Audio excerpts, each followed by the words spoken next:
जी हाँ, नमस्कार सभी पेंशन धारकों का एक बार फिर से स्वागत है हमारे इस YouTube चैनल पर। दोस्तों, ये वक्ता पेंशन धारकों के लिए बहुत ही महत्वपूर्ण खबरें निकलकर सामने आई है। जी हाँ दोस्तों, कर्मचारी पेंशन निधि संगठन की ओर से आप सभी के लिए बहुत बड़ा अपडेट आया है।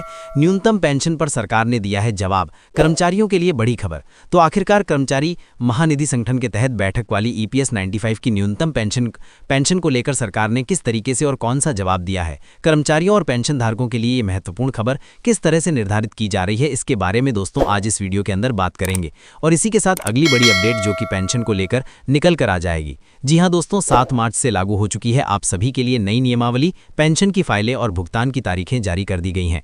तो पेंशन की दर कितनी होगी और भुगतान किस तारीख को आपकी प्रतीक्षा के अंदर देखने को मिलेगा, यहां पेंशन योजना में जो बदलाव होता है उसके बारे में बात करेंगे। साथ ही साइंटिस्ट को अब जो है अधिक विस्तृत और सरल सिस्टम किस तरीके से देखना होगा, कौन कौन से बड़े बदलाव किए गए हैं, इस नए अपडेट के बारे में भी चर्चा दोस्तों आज की इस वीडियो के अंदर करने वाले हैं। इसीलिए हम सभी पेंशन धारकों से निवेदन करते हैं कि दोस्तों आज की इस वीडियो को आप शुरुआत से लगाकर लास्ट तक एंड तक पूरा जरूर देखिएगा। और इसी के साथ हमारे चैनल पर नए हैं तो चैनल को सब्सक्राइब कर दीजिएगा और इस वीडियो को लाइक करके अपने पेंशन धारक मित्र, दोस्तों और फैमिली मेंबर्स में भी एक बार शेयर जरूर कर दीजिएगा, ताकि वो भी पेंशन और पेंशन धारकों से जुड़ी तमाम बड़ी खबरें सही, सटीक और तथ्यों पर आधारित बिना किसी देरी के सबसे पहले इस वीडियो के माध्यम से देख पाएं।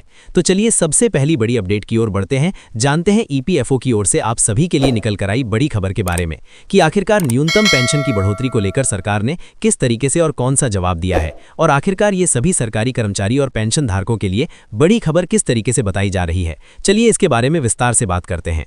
कर्मचारी पेंशन योजना यानी कि जो EPS 95 है, जो कि EPFO के तहत मिलने वाली पेंशन बढ़ाने की लंबे समय से चर्चा जो है वो चल रही है और एक बार फिर से संसद में इसकी मांग उठी है। लेकिन सरकार ने इस पर फिलहाल कोई भी ठोस राहत देने के संकेत नहीं दिए हैं। लोकसभा में श्रम एवं रोजगार मंत्री मनसुख मांडविया ने साफ कहा है कि अभी न्यूनतम पेंशन बढ़ाने या किसी नई सिफारिश को लागू करने की कोई भी योजना नहीं है। दरअसल ये मुद्दा सांसद NK प्रेमचंद्रन ने लोकसभा में उठाया था। उन्होंने सरकार से पूछा था कि क्या उच्च स्तरीय समिति की सिफारिशों पर कोई भी कार्रवाई होगी, क्या न्यूनतम पेंशन बढ़ाने पर हाल फिलहाल के अंदर कोई विचार हो रहा है, और क्या पेंशनर्स को ज्यादा समय दिया जाएगा ताकि वे उच्च पेंशनर्स के लिए जरूरी रकम जो है वो आसानी के साथ जमा कर सकें। तो इस पर सरकार ने क्या कहा, इसके बारे में बात करें तो सरकार ने अपने जवाब में कहा कि कर्मचारी पेंशन योजना यानी कि EPS 95 एक परिभाषित अंशदान परिभाषित लाभ की स्कीम है। इसका मतलब है कि पेंशन फंड कर्मचारी नियोक्ता के 8.33% योगदान और केंद्र सरकार के 1.16% योगदान, जो कि अधिकतम 15,000 रुपए तक की सैलरी पर लागू होता है, उससे बनता है। और इसे यहाँ पर जो है फंड में सभी इससे ही पेंशन दी जाती है। इसीलिए इसकी वित्तीय स्थिति को संतुलित रखना भी आप सभी के लिए बेहद ज्यादा आवश्यक है।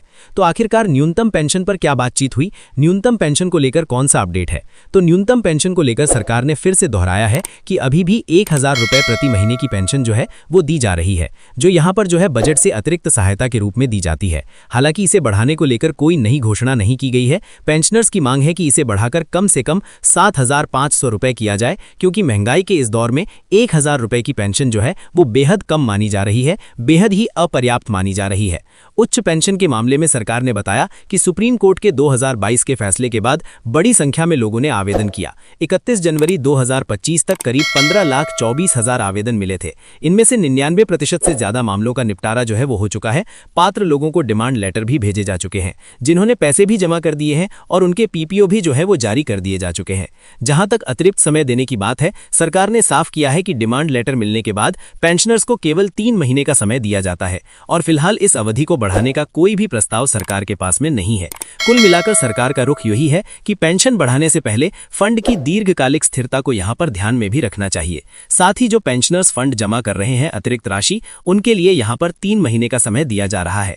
इससे ज्यादा का समय जो है हायर पेंशन का जो कंट्रीब्यूशन जमा करने का है वो पेंशन धारकों को नहीं दिया गया है। तो ये बहुत बड़ी खबर आप सभी के लिए निकलकर हाल फिलहाल के अंदर सामने आ चुकी है। इसी के साथ दोस्तों बात करते हैं अगली बड़ी खबर, जो कि पेंशन अपडेट मार्च 2026 आप सभी के लिए निकलकर आ चुका है।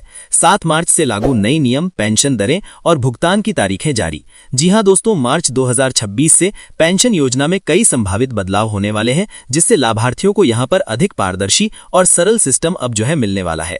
तो सबसे पहले बात करते हैं, भारत में सामाजिक सुरक्षा योजनाएं आर्थिक रूप से कमजोर और जरूरतमंद नागरिकों के लिए एक महत्वपूर्ण सहारा मानी जाती है।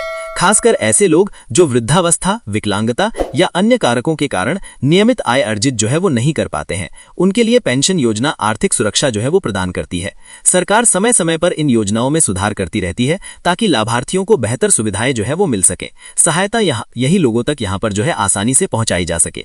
वहीं पेंशन राशि में संभावित संशोधन को लेकर अगर बात की जाए तो मार्च 2026 से पेंशन की राशि में संशोधन किए जाने की चर्चा जो है वो आप सभी के लिए सामने आ चुकी है। बढ़ती महंगाई को ध्यान में रखते हुए सरकार बुजुर्गों और जरूरतमंद नागरिकों को कुछ अतिरिक्त राहत देने की दिशा में काम आप सभी के लिए कर रही है। यदि यह बदलाव लागू होता है तो कई लाभार्थियों को पहले की तुलना में अधिक आर्थिक सहायता जो है वो यहां से मिल सकती है। इसका उद्देश्य यह सुनिश्चित करने का है कि पेंशन राशि लोगों के लिए बुनियादी जरूरतों को पूरा करने में अधिक जो है वो सहायक बन सकेगी। वहीं दोस्तों यहां पर सीधे बैंक खाते के अंदर पेंशन का जो भुगतान है वो आप सभी के लिए किया जाएगा। नई व्यवस्था के तहत पेंशन राशि सीधे लाभार्थी के बैंक खाते में भेजने का विशेष रूप से जो आप सभी के लिए सिस्टम का जोर जो है वो दिया जा रहा है।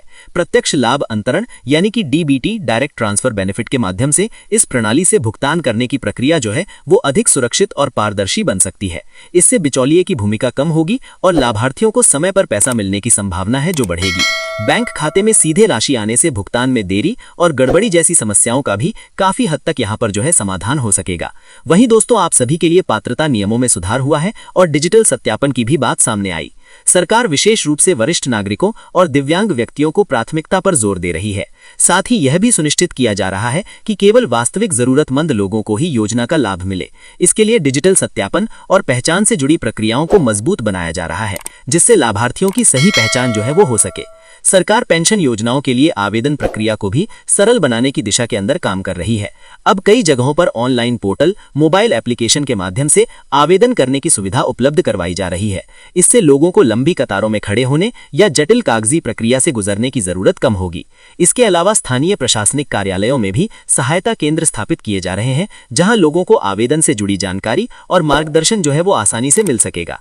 इसी के साथ पेंशन भुगतान की निगरानी के लिए नई प्रणाली को लेकर बात करें तो पेंशन भुगतान में देरी को रोकने के लिए सरकार ने केंद्रीकृत निगरानी प्रणाली विकसित करने का काम जो है किया है। इस प्रणाली के जरिए हर महीने होने वाले भुगतान की निगरानी की जा सकेगी। यदि किसी स्तर तक समस्या आती है तो उसका समाधान जल्दी किया जा सकेगा। इससे लाभार्थियों को समय पर पेंशन मिलने में मदद मिलेगी और उनकी आर्थिक सुरक्षा जो है वो मजबूत होगी। तो कुल मिलाकर आप सभी के लिए पेंशन की दरें और पेंशन भुगतान की तिथियों के साथ साथ कई प्रकार के उपाय और सरल सिस्टम बनाने को लेकर सरकार ने कदम बढ़ाए हैं। ये आप सभी के लिए बहुत बड़ी खबर निकलकर सामने आ गई है।